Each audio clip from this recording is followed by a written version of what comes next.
Madhya Pradesh BJP में ticket को लेकर मजे घमासान के बीच पार्टी के राष्ट्रीय महासचिव तरुण चुघ ने कांग्रेस पर निशाना साधा है। ग्वालियर में मोदी सरकार के कार्यकाल को 9 साल पूरे होने पर सोशल मीडिया वॉलंटियर्स को संबोधित करने आए तरुण चुघ ने कहा कि आज कांग्रेस वेंटिलेटर पर और राहुल गांधी ट्रेडमिल पर हैं। ट्रेडमिल पर आप घंटों दौड़ो फिर भी एक कदम आगे नहीं बढ़ते हैं। ऐसी स्थिति राहुल गांधी की है। बीजेपी के राष्ट्रीय महासचिव तरुण चुघ ने कहा कि असम से लेकर जम्मू कश्मीर तक लोग कांग्रेस पार्टी को छोड़ रहे हैं। कांग्रेस के पास में नीति बची न नेता। कांग्रेस को देश की सभ्यता और देश की माटी से घृणा होती है। हेमंत बिस्वा शर्मा चले गए, गुलाम नबी आज़ाद चले गए, कांग्रेस में सिर्फ चाटुकारिता बची है, एक परिवार की चाटुकारिता। मैं ये नहीं कह रहा हूँ, बल्कि पंजाब के पूर्व मुख्यमंत्री चरणजीत सिंह चन्नी ने कहा है। कांग्रेस के भीतर चाटुकारिता की पॉलिटिक्स है। भले ही सभी सर्वे बीजेपी के खिलाफ आ रहे हैं, बावजूद इसके बीजेपी के राष्ट्रीय महासचिव तरुण चुघ ने मध्य प्रदेश में बीजेपी की सरकार बनने का दावा किया है।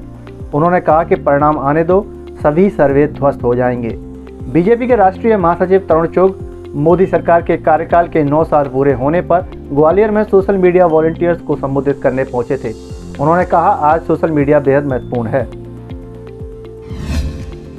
पूरे देश में जन जागरण महाजनसंपर्क अभियान करके हम सब भारतीय जनता पार्टी के कार्यकर्ता प्रत्येक घर घर पहुंचने वाले हैं। इस पूरे 1 महीने के 30 तारीख से लगा करके 30 जून तक का जो कार्यक्रम है, उसके पूरे रचयिता जिन्होंने अपनी सूझबूझ से इतना बेहतर कार्यक्रम की रचना की है, जिसमें कोई भी घर, कोई भी लाभार्थी, कोई भी मतदाता, कोई भी व्यक्ति हो, चाहे वो पुरुष हो, चाहे महिला हो, चाहे नौजवान हो। और सबसे बड़ी बात आपको मैं बताऊं कि जिन्होंने अपने व्यस्ततम समय में से जब उनको ये पता चला कि ग्वालियर में एक छोटा सा बच्चा है जिसकी उम्र 13 साल है, जो ओम सिंह के नाम से जाना जाता है, जिसने ग्वालियर का नाम रोशन किया है, प्रत्येक व्यक्ति से संपर्क करके भारतीय जनता पार्टी के लिए समर्थन जुटाने के लिए हमने एक लोकसभा में से 1000 लोगों का चयन किया है। आज उन्होंने उसकी शुरुआत उस छोटे से बच्चे से जाकर की। ऐसे आदरणीय तरुण चुघ हमारे मध्य उपस्थित है, जरा कर्तव्य करने से हम लोग उपस्थिति को उनको स्वीकार करें, उनका अभिनंदन करें। हमारी इस बैठक में हमारे वरिष्ठ नेता सम्माननीय सांसद जी आदरणीय शेजवलकर जी, हमारे जिले के अध्यक्ष आदरणीय चौधरी जी, और हमारे कौशल शर्मा जी, मंच पर उपस्थित अरुण जी, और पार्टी का जो संचालन कार्यक्रम का कर रहे हैं हमारे ऐसे राणा जी,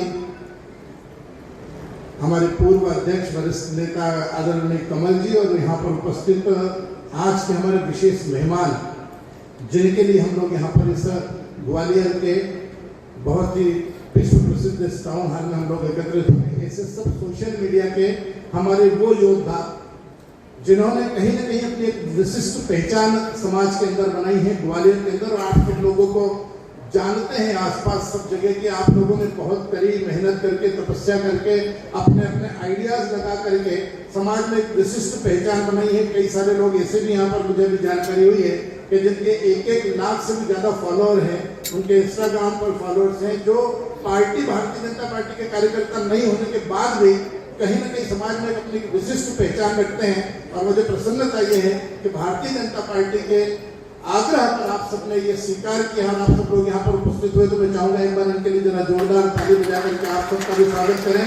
मैं तो एक जरा सी बात कह करके मैं अपना स्थान ग्रहण करूंगा, क्योंकि हम सब के लिए आज बहुत शुभ अवसर है। हम उस बात का लाभ लेंगे, आदरणीय हमारे राष्ट्रीय महासचिव जी को सुनेंगे। लेकिन मेरा आप सब लोगों से एक आग्रह है, अगर यहाँ पार्टी के सीनियर कार्यकर्ता बैठे हैं तो उनसे भी है, और जो हमारे इन्फ्लुएंसर्स बैठे हुए हैं उन लोगों से भी है।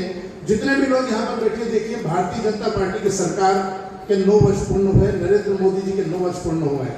और ये देश का एक नागरिक होने के नाते, मैं भारतीय जनता पार्टी का कार्यकर्ता हूँ या नेता हूँ इस नाते नहीं, अभी तो मैं इस नाते आप सब लोगों से आग्रह करना चाहूंगा कि जो 9 साल की हमारी उपलब्धियां हैं, ये उपलब्धियां सिर्फ इस देश के लिए नहीं है, ये उपलब्धियां सिर्फ भारत के नागरिकों के लिए नहीं है, अभी तो ये उपलब्धियां जो है ये पूरी दुनिया में भारत माता की जय जयकार जिस व्यक्ति ने कराई है, उस व्यक्ति का नाम है नरेंद्र मोदी, उस विचारधारा का नाम है भारतीय जनता पार्टी। हम उसका कर्तव्य बनता है, हमको झूठ भी नहीं बोलना है, हमको जो हमारी हकीकत है, जो हमारी सच्चाइयां हैं, वो घर घर जाकर के लेना है। तुलनात्मक दृष्टि से हम लोगों को काम करना है कि एक तरफ कांग्रेस जैसी पार्टी है जिसने इस देश को इन 74-75 सालों में क्या दिया, और एक तरफ भारतीय जनता पार्टी की विचारधारा है, नरेंद्र मोदी जी की विचारधारा है, जिन्होंने 9 साल के अंदर जमीन और आसमान का जो अंतर था उसको पाटते हुए पूरी दुनिया में आज भारत को खड़ा करने का काम किया है। हम सबका ये दायित्व बनता है, नागरिक होने के नाते बनता है। इस देश के खिलाफ कितनी बड़ी बड़ी चुनौतियां हैं वो अभी आदरणीय भाई साहब हम सब लोगों को बताएंगे। हम लोग सब एक सूझबूझ और एक समझदार नागरिक होने के नाते इन उपलब्धियों को भी घर घर तक लेकर के जाएं और एक ऐसा कैंपेन हम लोग तैयार करें कि आने वाले 2023 का जो हमारा विधानसभा है हमको वो भी फेस करना है और 2024 में फिर से भारत को दुनिया के सामने खड़ा करना है। और मित्रों ये बात आप लिख करके रख लो कि 2024 तक ये भारत, जिस भारत को गरीब लुटेरा देश, गरीबों का देश, सपेरों का देश कहा जाता था, आज दुनिया का सिरमौर देश है। और 2024 में अगर हमको फिर से अवसर मिलता है तो हम जिस बात का सपना लेकर के काम करते थे, ये भारत दुनिया का सिरमौर होगा और यही भारत हमारा पूरी दुनिया का नेतृत्व करेगा। परम वैभव पर अगर हम लोग जाना चाहते हैं तो हम सब लोगों को काम करना पड़ेगा। सोशल मीडिया के हमारे जितने योद्धा यहाँ पर उपस्थित हुए, मैं मन से आपके प्रति हाथ जोड़कर आपको प्रणाम करता हूँ और हम सब लोग मिलकर के एक नए समाज के गठन में हम सब लोग अपना प्रयास करेंगे, मेहनत करेंगे। आप सब लोग यहाँ पर पधारे, मुझे यहाँ पर बोलने का अवसर दिया, इसके लिए बहुत बहुत धन्यवाद। भारत माता की जय। आज तो लोग सोचते हैं कि पानी बोतल से आता है, लेकिन देश की आजादी के 7 दशक बीत जाने के बाद भी भारत के अंदर 11 करोड़ 70 लाख मकान ऐसे हैं जहां पीने का पानी नल से नहीं आता था। उन 11 करोड़ 70 लाख घरों में पीने का पानी पहुंचाने का काम टैप के माध्यम से हर घर नल से जल प्रधानमंत्री मोदी जी ने करके दिखाया।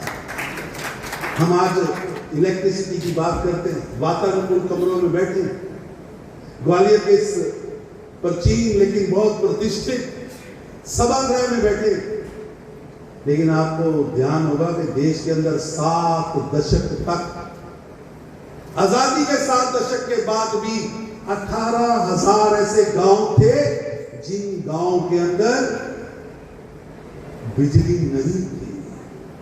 नरेंद्र मोदी जी ने वहां बिजली पहुंचाई। बिजली का मतलब एसी वाली बिजली नहीं, बल्ब जलाने वाली बिजली भी नहीं थी।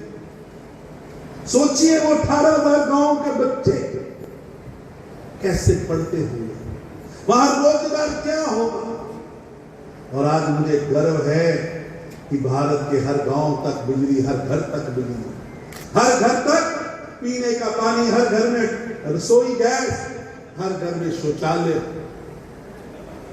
देश के 50 करोड़ गरीबों के लिए मेडिकल इंश्योरेंस।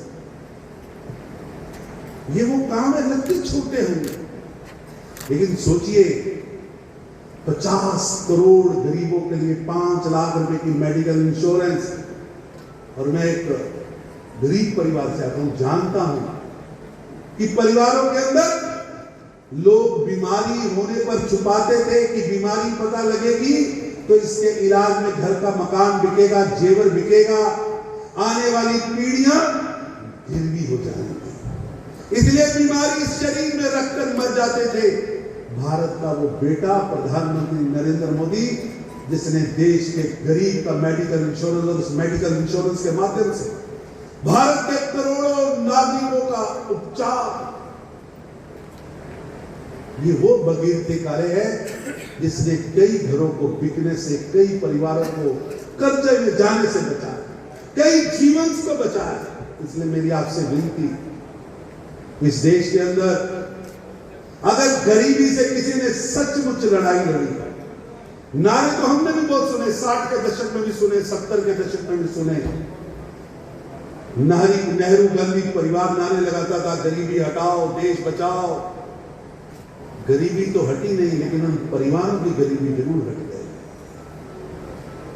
सचमुच गरीबी हटाने का काम भगीरथी का प्रधानमंत्री मोदी ने किया है। और मुझे गर्व है कि आज देश के इंडेक्स में से गरीबी दर में से करोड़ों लोग बाहर निकल पा रहे हैं। गरीब का बेटा आगे पढ़े, उसके लिए pre matric scholarship, post matric scholarship, skill योजना, स्टार्टअप योजना, स्टैंड अप योजना, देश का खिलाड़ी आगे बढ़ सके उसके लिए योजना। प्रधानमंत्री मोदी जी ने जिस तरह देश के गरीब को एड्रेस किया है, कई बार मैं सोचता हूं कि 11 करोड़ परिवार यानी 55 करोड़ के लगभग पीने का पानी नहीं मिलता था। देश की आजादी के 7 दशक बीत जाने के बाद भी 55 करोड़ भारत के नागरिक नल से जल नहीं पीते थे। लगभग 50 करोड़ लोगों को शौच के लिए बाहर जाना पड़ता था। उसमें से 25 करोड़ 20 करोड़ बहनों को इंतजार करना पड़ता था कि कब रात हो और मैं बाहर जाकर शौच कर सकूं। अगर उसका पेट खराब है तो बाहर नहीं जा सकती, क्योंकि दिन है, दिन में बाहर शौच नहीं जा सकती। उसकी पीड़ा को प्रधानमंत्री मोदी जी ने ना केवल समझा है, उसका हल भी दिया है और उस हल को एंड तक पहुंचाया। मैं ऐसे दर्जनों प्रोजेक्ट गिना सकता हूं जिनको चालू तो सरकारों ने किया, लेकिन 3 दशक तक उन प्रोजेक्ट्स पर हुआ कुछ नहीं। आज प्रधानमंत्री मोदी की सरकार है, यही सरकार नींव पत्थर रखती है और यही सरकार उद्घाटन भी करती है। मित्रों, आज विश्व के अंदर भारत का नाम एक शक्ति के रूप में उभरा है। आज विश्व के अंदर भारत एक ताकत के रूप में उभरा है। मुझे याद है एक जमाना था, वो जमाना बहुत पुराना नहीं है, लेकिन लोग कहते थे कि भारत का प्रधानमंत्री आज जा रहा है तो उसके हाथ में बीज का कटोरा है। कई जगह टिप्पणी करते थे कि भारत आया है तो मांगने आया है। मोदी ने उस डेफिनेशन को बदल दिया और स्पष्ट किया, भारत मांगने वालों में खड़ा नहीं है, देने वालों में खड़ा है। और भारत, ये हमारा देश छुपकर नहीं, समानता से बात करेगा। और आज विश्व के अंदर चाहे अमेरिका है, चाहे रूस है, चाहे जर्मन है, चाहे जापान है, चाहे सऊदी के राष्ट्र हैं, चाहे मिडल ईस्ट के राष्ट्र हैं, चाहे यूरोप है, चाहे अफ्रीका है, चाहे एशियन कंट्री है, भारत के ताकत की धमक, भारत की शक्ति की धमक स्पष्ट दिखती है, स्पष्ट दिखती है। एक जमाना था लोग हमें सपेरों का, भिखारियों का देश कहते थे। 250 साल जिन्होंने यहां पर राज किया, उस ग्रेट ब्रिटेन को पछाड़कर 250 साल। मेरे को याद है जब ये 2014 की सरकार आई थी तो भारत की अर्थव्यवस्था 10वें नंबर पर थी, वर्ल्ड में 10वें नंबर पर। और आज मुझे गर्व है आपके सामने रिपोर्ट कार्ड रखते हुए कि भारत की अर्थव्यवस्था, ग्रेट ब्रिटेन जिसने 250 साल हम पे राज किया, उस ग्रेट ब्रिटेन की अर्थव्यवस्था को पछाड़कर आज 5वें नंबर पर पहुंची है। मित्रों, भी रुकने का समय नहीं है। ये यात्रा, ये विजय यात्रा, ये भारत की शक्ति का उदय, ये भारत की धमक का उदय हुआ है। अभी रुकने का समय नहीं है। प्रधानमंत्री मोदी जी ने कहा यही समय है और सही समय है, ये आगे बढ़ने का समय है। और निश्चित रूप से बहुत जल्द भारत विश्व की तीसरी अर्थव्यवस्था बनेगा, भारत 5 ट्रिलियन में पहुंचेगा और विश्व शक्ति के रूप में खड़ा। ये भारत की जीत। मेरी आपसे निवेदन है, मुझको याद है आज से 3 साल पहले जब कोरोना की महामारी आई थी, कोरोना का राक्षस कैसा है, वो कैसे मारेगा, उसकी मारक क्षमता क्या है, उसका उपचार क्या है, पूरा विश्व स्तब्ध था। पूरा विश्व स्तब्ध था। बड़े बड़े आंकड़े आ रहे थे। जनवरी 2000 से पूरे विश्व के अंदर भय का वातावरण था। लेकिन जिस तरह देश के 135 करोड़ नागरिकों की रक्षा एक अभिभावक के रूप में, एक पिता के रूप में, एक नायक के रूप में, एक प्रधानमंत्री के रूप में, एक प्रधान सेवक के रूप में नरेंद्र मोदी ने की है, वो सराहनीय है, सराहनीय। लॉकडाउन के पहले भारत में एक भी हॉस्पिटल नहीं था जहां कोविड का इलाज हो सके, एक भी बेड नहीं था।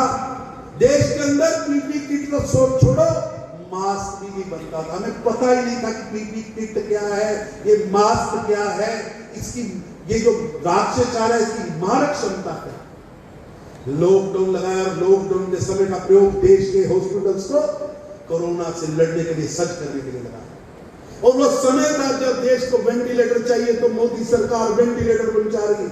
देश को ऑक्सीजन चाहिए तो रेल मार्गों, सड़क मार्गों, जहाज मार्गों, हर मार्ग से सेना लगानी पड़े, देश के नागरिक की रक्षा होनी चाहिए, ऑक्सीजन पहुंचाई जा रही है। हमने इस देश में बड़ी बड़ी बीमारियां देखी। विश्व का आकलन था कि 1920 में जिस तरह संक्रमण आया था और दुनिया में लगभग 25-30% आबादी मर गई थी, आकलन किया जा रहा था। बड़े बड़े यूरोप के अखबार, बड़े बड़े अमेरिका के अखबार आकलन कर रहे थे कि भारत की 30% जनसंख्या समाप्त हो जाए, अपने में से हर तीसरा व्यक्ति उस दुनिया को छोड़ना पड़ेगा। लेकिन जिस तरह देश ने मोदी जी का साथ दिया और इस लड़ाई में देश के हर नागरिक ने कोरोना वॉरियर की भूमिका अदा की, और मुझे गर्व है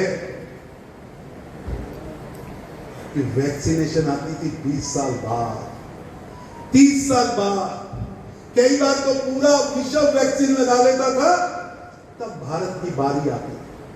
हमें याद होगा कि प्रधानमंत्री मोदी जी हैदराबाद जाते थे, साइंटिस्ट से मिलते थे, उनको बताते थे भैया वैक्सीन तैयार करो, भारत की वैक्सीन तैयार करो। तब भी कुछ नेता थे कहते थे रूस से ले लो, जर्मन से ले लो, फलानी ले लो।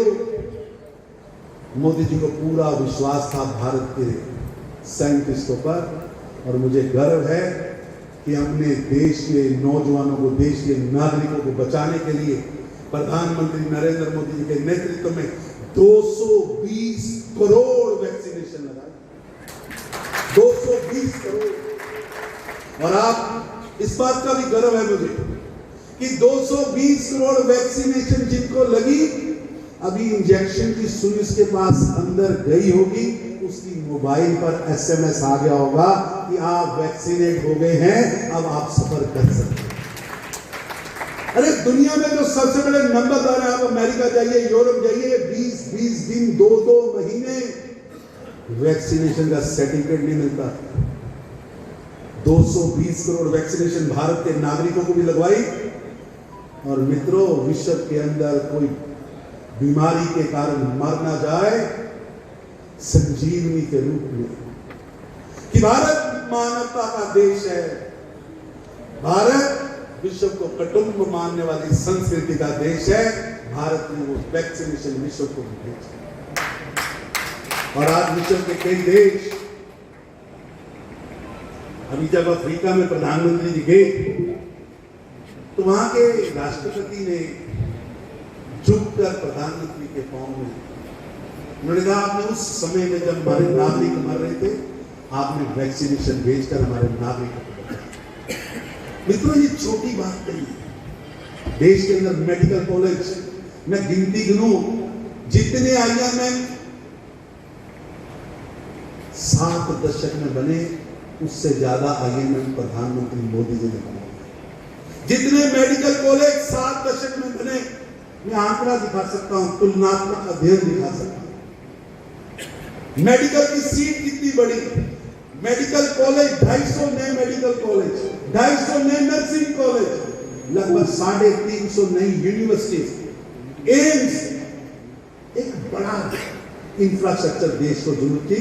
प्रधानमंत्री जी ने पाई पाई बचाकर, अपने खर्चों में कटौती करके, देश के खजाने का पैसा लूटने से रोककर वो पैसा देश के नागरिकों के विकास के लिए लगाया।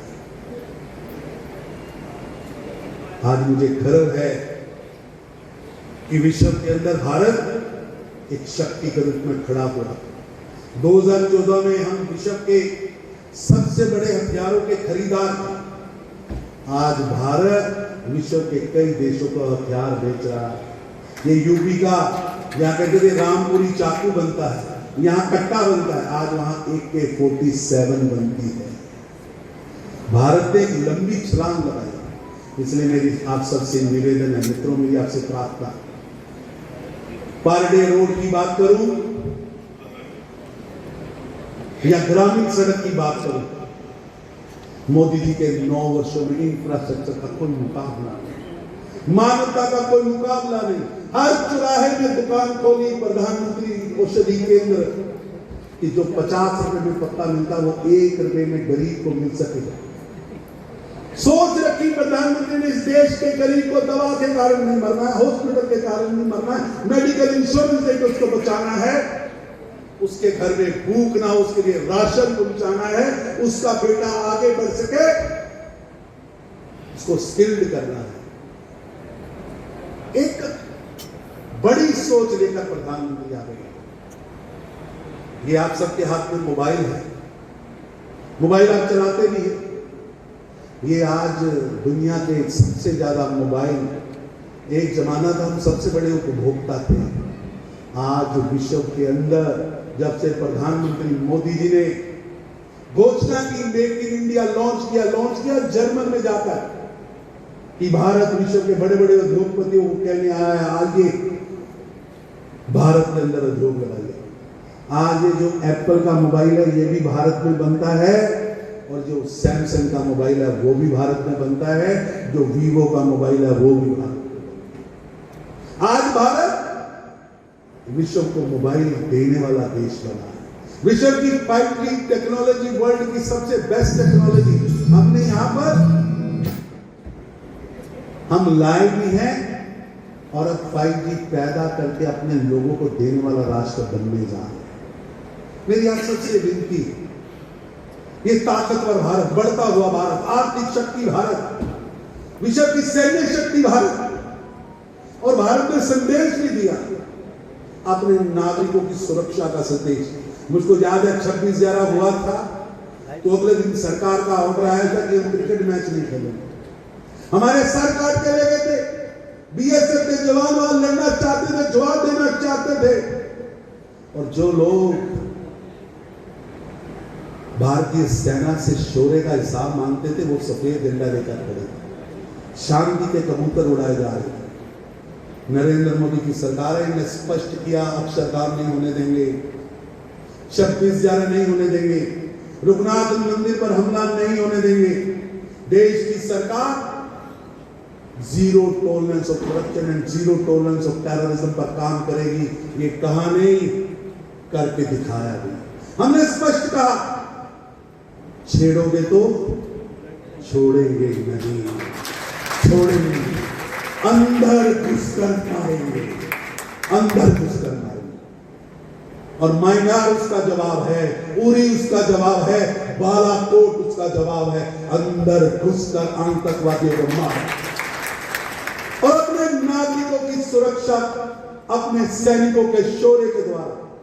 और मैं हैरान हूं जब भारत का सैनिक, भारत का बेटा उरी के अंदर जाकर आतंकवादी कैंपों को ध्वस्त करता है, वापस आता है, जितनी संख्या में जाता है उतनी संख्या में आता है।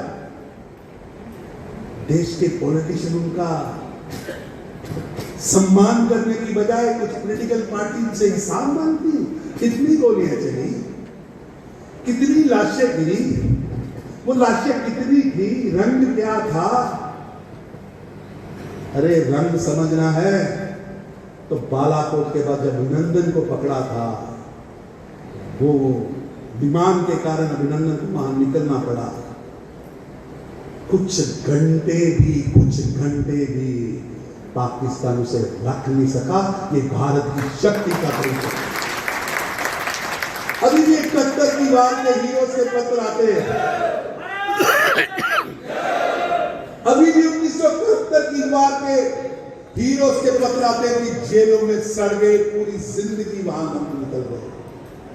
अरे 90,000 सैनिक थे जिनका हमारे भारत की सेना ने सरेंडर कराया था बांग्लादेश में।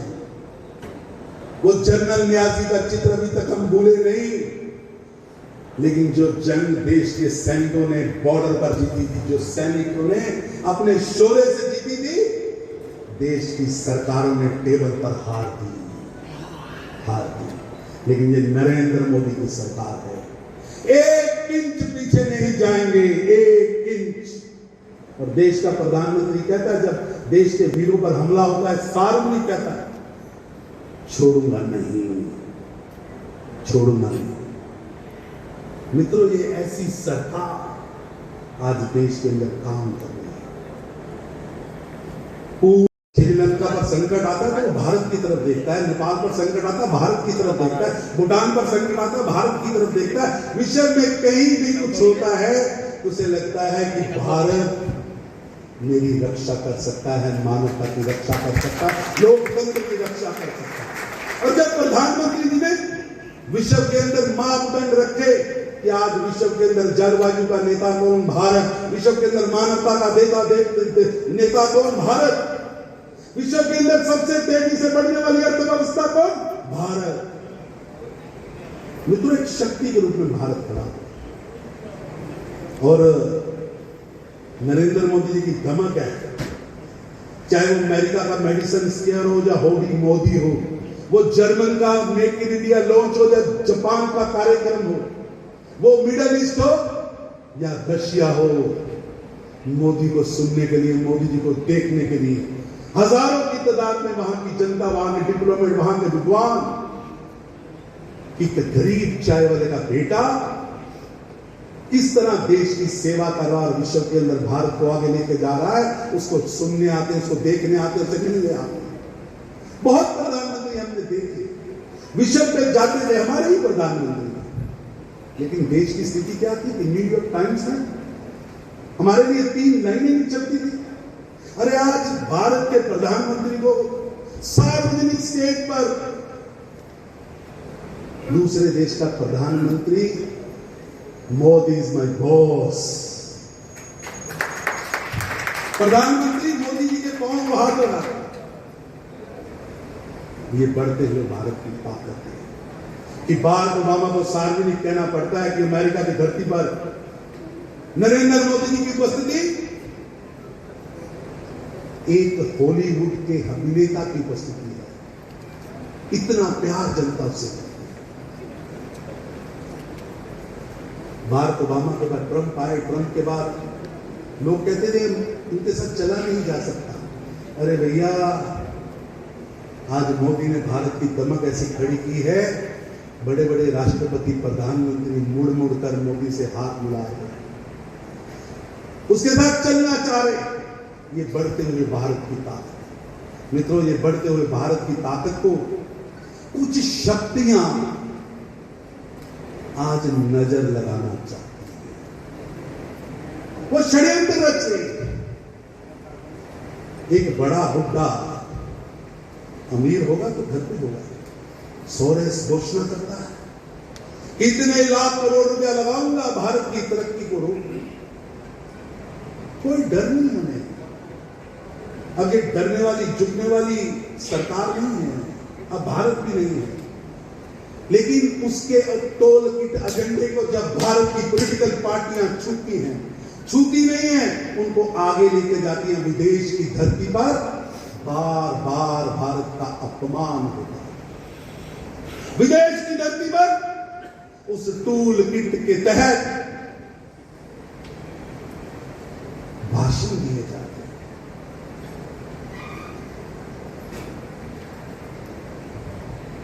आप सोशल मीडिया के वॉलंटियर्स हैं, मैं आपके पास इसलिए आया हूं, आप भी एक नागरिक हैं, आपको अपने नागरिक होने का फर्ज निभाना है। देश के हर व्यक्ति को अपना फर्ज निभाना है। केवल बॉर्डर पर बैठा देश का बेटा अपने साहस, अपनी वीरता, अपने शौर्य से लड़ेगा और हम सब लोग सोए रहेंगे, नहीं चलेगा। हमें समझ आना चाहिए कि आज राहुल गांधी का ये बयान विदेश की धरती पर जाकर आप भारत के लोकतंत्र का अपमान करते हो, भारत के सदन का अपमान करते हो, भारत के इंस्टीट्यूशंस का अपमान करते हो। अरे जब दुनिया ने लोकतंत्र देखा नहीं था, तब इस देश के अंदर सभा व समिति के रूप में ऋग्वेद में लोकतंत्र था। ऋग्वेद के समय निकालिए, पढ़िए, सभा व समिति राजा की 2 स्थायी सलाहकार परिषद चुनी हुई, ग्राम परिषद। अरे भारत मदर ऑफ डेमोक्रेसी है, वर्ल्ड को लोकतंत्र हमने सिखाया है, और आप उस भारत के लोकतंत्र का विश्व के मंच पर जाकर अपमान करते हैं। इसलिए मेरी आपसे विनती, जिन्होंने पूरे भारत के अंदर यात्रा निकाली, किसी ने पूछा नहीं, वो केवल ट्रेडमिल वॉक था, ट्रेडमिल पर दौड़ते रहे। ट्रेडमिल वॉक,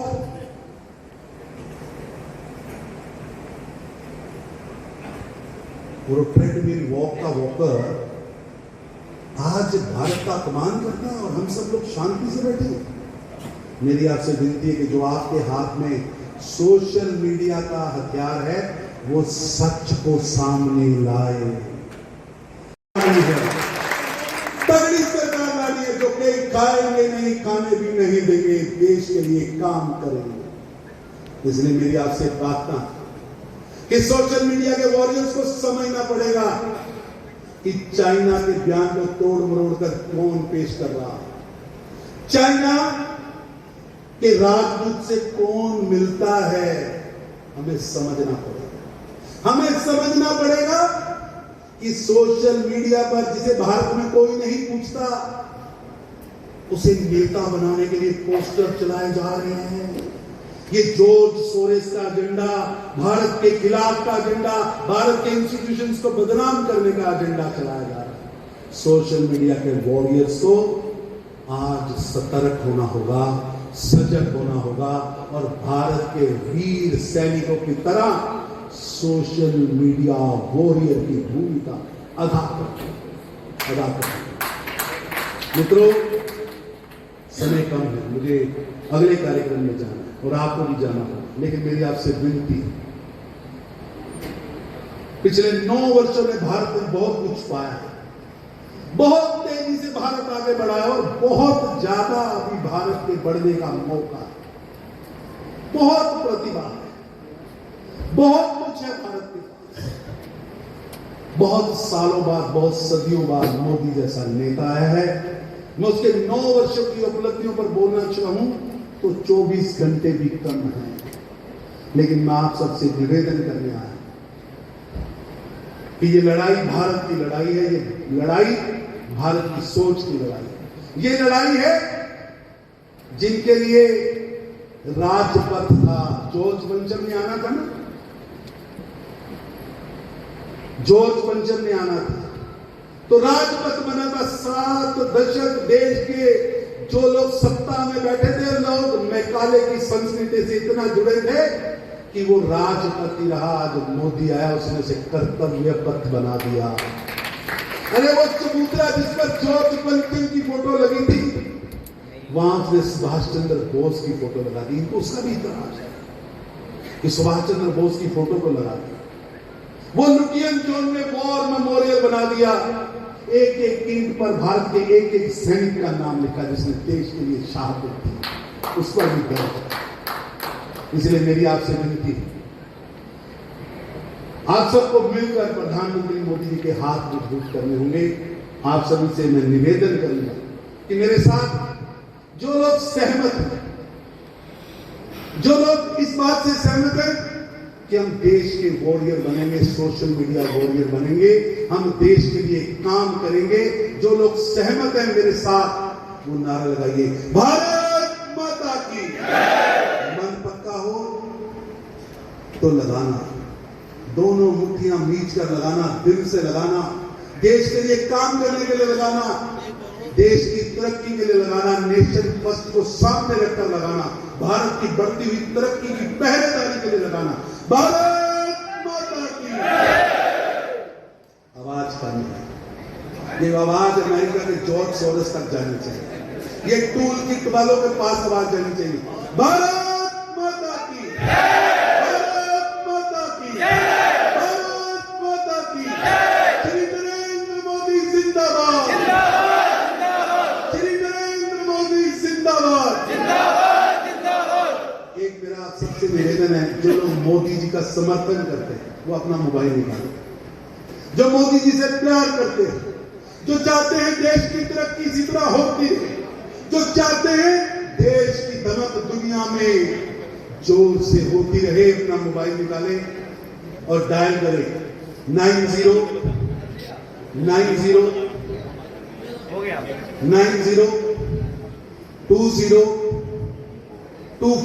ये डायल करें। ये आपका आशीर्वाद है मोदी जी, आपकी ये मिस कॉल आशीर्वाद देगी मोदी जी। डायल करिए, आपको एक SMS आएगा सरकार की उपलब्धियों की पूरी जानकारी आएगी, क्योंकि इस अल्पकाल में, इस अल्प समय में प्रधानमंत्री मोदी जी के किए हुए ऐतिहासिक कार्य में बता पाऊं। ग्वालियर में टिकट को लेकर बीजेपी में घमासान मचा हुआ है। कभी अनूप मिश्रा तो कभी नारायण सिंह कुशवाहा समेत तमाम नेता टिकट को लेकर दबाव की राजनीति कर रहे हैं। अपने बयानों से पार्टी को अपना संदेश पहुंचा रहे हैं। वरिष्ठ नेताओं के बीच मचे घमासान को लेकर पार्टी परेशान है। इसी डैमेज कंट्रोल के लिए पार्टी के वरिष्ठ पदाधिकारी ग्वालियर पर विशेष ध्यान देने की कोशिश कर नाराजगी दूर करने का प्रयास कर रहे हैं। ग्वालियर में टिकट को लेकर घमासान के लिए तरुण चुग ने क्या कहा, सुने। भारत के लोकतंत्र का एक बहुत बड़ा स्तंभ है सोशल मीडिया। सोशल मीडिया जनता की आवाज़ भी है और जनता तक आवाज़ पहुंचाने का साधन भी है। और आज हमने इन सोशल मीडिया वॉलंटियर्स के सामने बदले हुए भारत की, अमृतकाल के भारत की, मोदी के नेतृत्व में बढ़ रहे सेवा, सुशासन व गरीब कल्याण वाले भारत की एक रिपोर्ट रखी। क्या कांग्रेस से ज़्यादा भारी साबित हो रही थी, तो इसलिए इनको टिप्स दी जा रही है कि किस तरह से उनको काउंटर करना है, क्योंकि आगामी विधानसभा और कांग्रेस एक एक्सपायर्ड इंजेक्शन है। वो लगाओ तो भी काम नहीं आएगा, फेंको तो भी उसका कोई काम नहीं है। पूरे देश के अंदर रोज कोई ना कोई कांग्रेस का नेता उसको छोड़ के जा रहा है, क्योंकि कांग्रेस के पास ना नेता है ना नीति है। वेंटिलेटर पर पड़ी इस कांग्रेस को ट्रेडमिल पर दौड़ने वाला राहुल गांधी या कोई जिंदा नहीं कर सकता, क्योंकि इसके लिए एक पॉलिसी चाहिए। जिनको भारत की मिट्टी से, भारत की संस्कृति से घृणा हो, भारत के शौर्य से जिन्हें घृणा आती हो, वो देश के नागरिकों का दिल नहीं जीत सकते। तरुण जी, जिस तरह से आप एकजुटता की बात कर रहे हैं, कल ही आपके यहाँ ग्वालियर में पूर्व मंत्री हैं और ओबीसी के प्रदेश अध्यक्ष, उन्होंने कहा है कि अगर एक व्यक्ति प्रदेश, मैं 9 वर्ष के कार्यकाल के लिए आया तो हूँ, उनको हम मदद नहीं करेंगे। भाई ऐसा है तो कि हाँ, ऐसा है, भारतीय जनता पार्टी में कोई व्यक्ति किसी को टिकट नहीं देता है। भारतीय जनता पार्टी की चुनाव, अरे भाई साहब, मैं तो उत्तर दूंगा ना, मैं उत्तर दूंगा आप कि भारतीय जनता पार्टी कि चुनाव समिति ही निर्णय करती है और निश्चित समय पर निर्णय करेगी। पार्टी पूरी तरह मजबूत है। कहते हैं मध्य प्रदेश में दोबारा से रिपीट नहीं होगी सरकार। ऐसा है कि भारतीय जनता पार्टी का कन कन इस समय देश के लिए लगा है, और आप मध्य प्रदेश में हम पहले से ज़्यादा मतों से भी आएंगे और सबसे ज़्यादा सीटों से। अगर आपको हमारे वीडियो पसंद आ रहे हैं तो चैनल को सब्सक्राइब करके घंटे के बटन को दबा दीजिए, ताकि आप तक सारी खबरें समय से पहुंच सकें। धन्यवाद।